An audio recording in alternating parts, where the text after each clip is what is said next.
Keep pulling, we're almost there.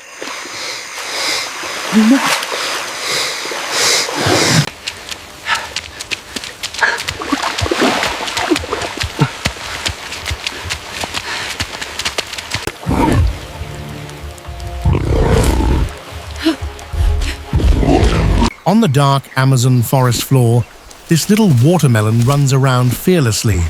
His striped cloak is his only protection. The mother is always near. The touch of her snout is an anchor of security in this wild world. But children's curiosity is often deadly. The flash of blue wings lured him away from the safety zone. He stepped confidently, but the ground he stepped on was just an illusion. The forest floor collapsed. In the blink of an eye, he was swallowed by the black jaws of the mud swamp. Panic erupted. He screamed for his mother, but the sound was muffled by the dense forest. He fought with all his might, but this swamp is cunning. The more he struggled, the deeper he was pulled down.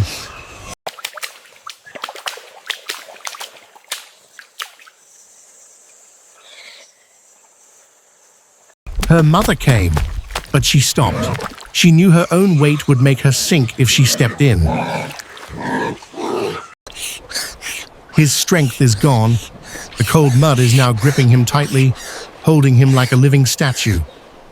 At its weakest moment, a pair of yellow eyes flashed in the darkness. The apex predator had found its target.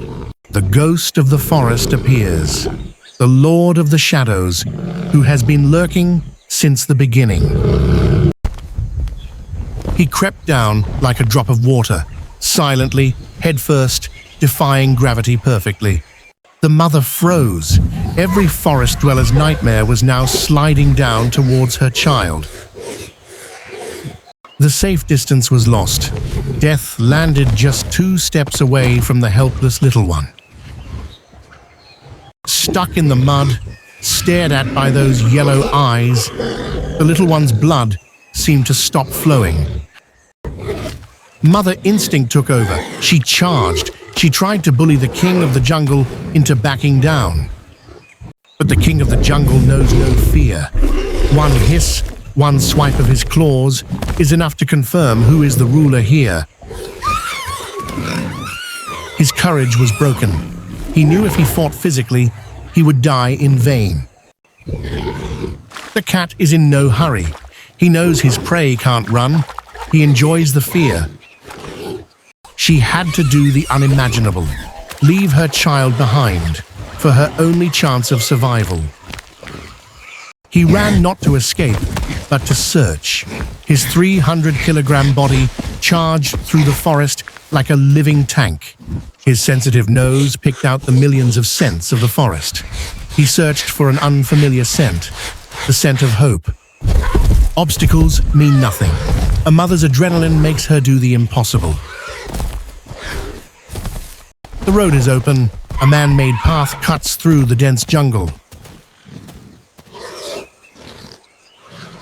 There they are, the mountain climbers, the aliens he had avoided his entire life.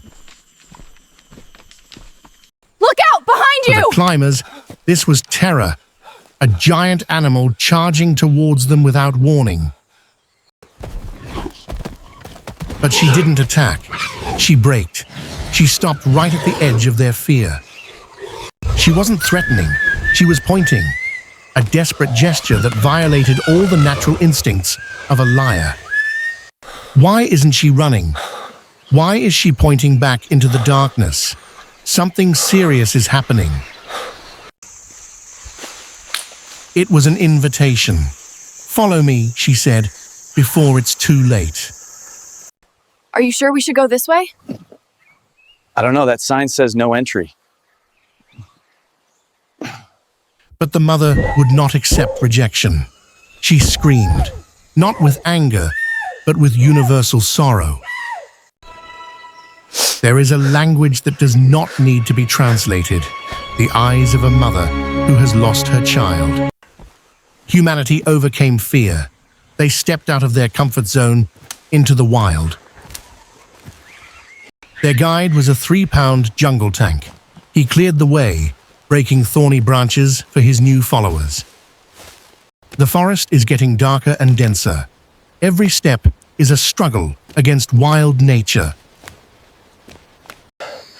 Suddenly, the forest became silent. A bad sign. A predator was nearby. She stopped. Her body stiffened. We've reached the gates of hell.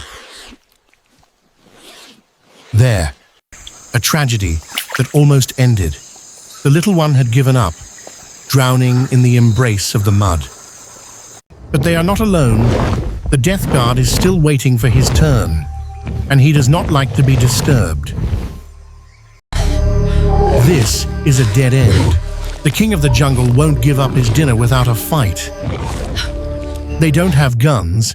They use ancient weapons, sound and size, being bigger, being louder than the predator. It worked. The ghost doesn't like crowds. He chose to retreat into the darkness, but his eyes promised to return. The threat of teeth has gone, but the threat of mud is getting closer. Time is only seconds before the last breath. Okay, hold it tight. I'm securing the Prusik now. Got it.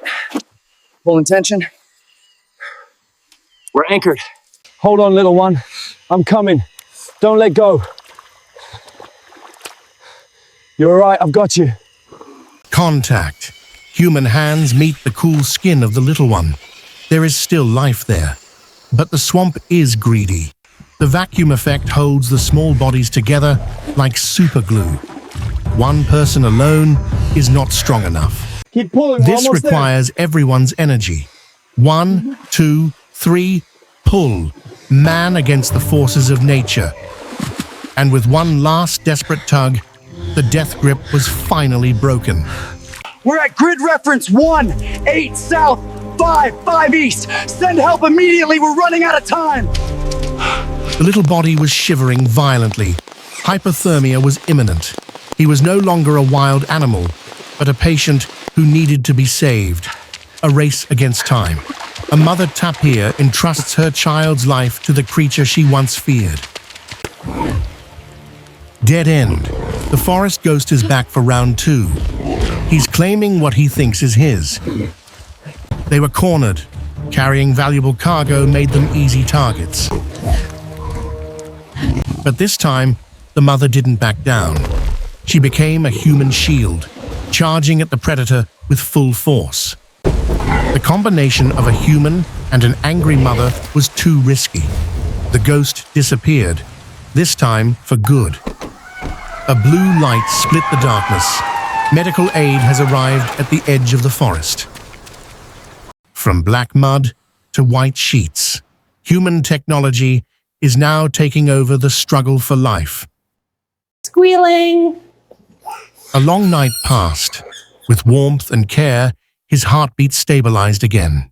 He came to visit, and the little one remembered, a bond forged in danger, not easily forgotten.